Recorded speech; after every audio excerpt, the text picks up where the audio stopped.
In times of change, the learners will inherit the earth, while the learned find themselves beautifully equipped to deal with a world that no longer exists.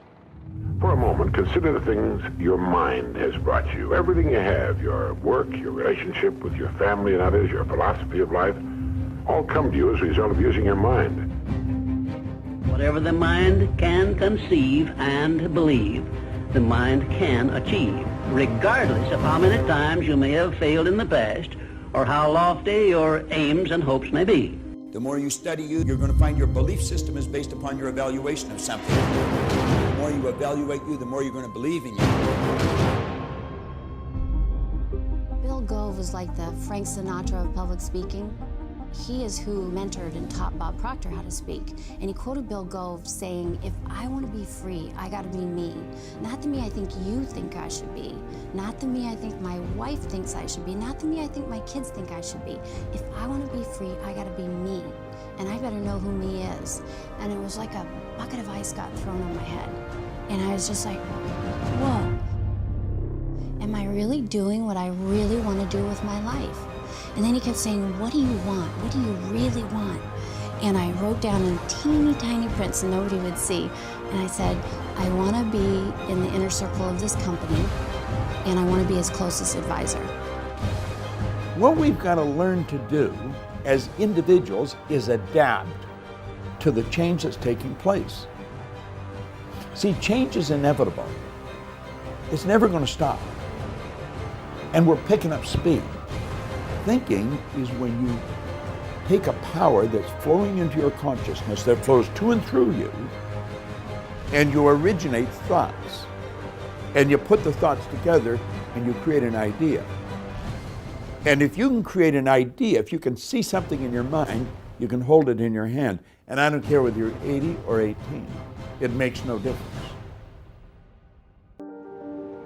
The illiterate of the 21st century are not going to be the people who cannot read and write.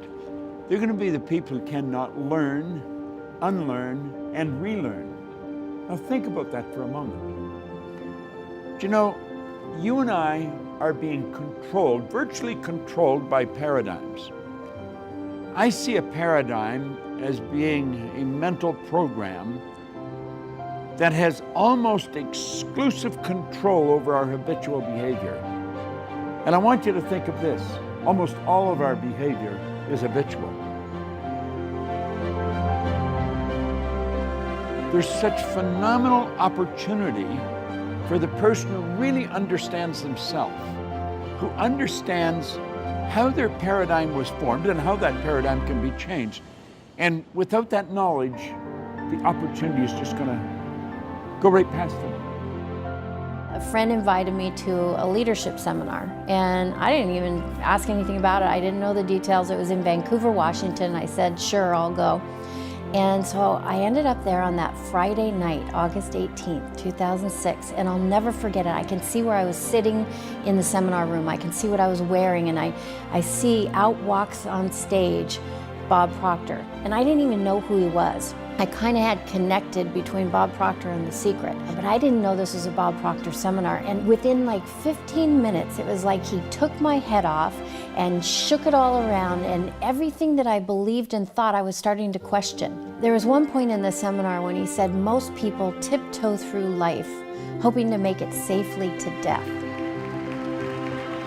I believe if we're really going to enjoy the change that's taking place in the world that we're a part of, we're going to have to start to understand what makes us tick. We're going to have to understand how the paradigm was formed, how the paradigm can be changed, and how it's literally controlling our life.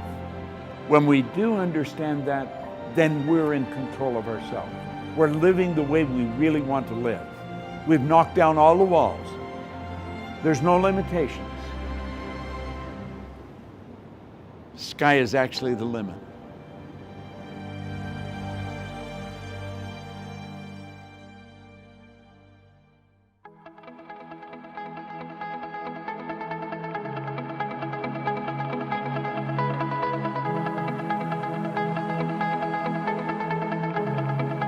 Check us out at ProctorGallagherInstitute.com for tips, tools, and resources.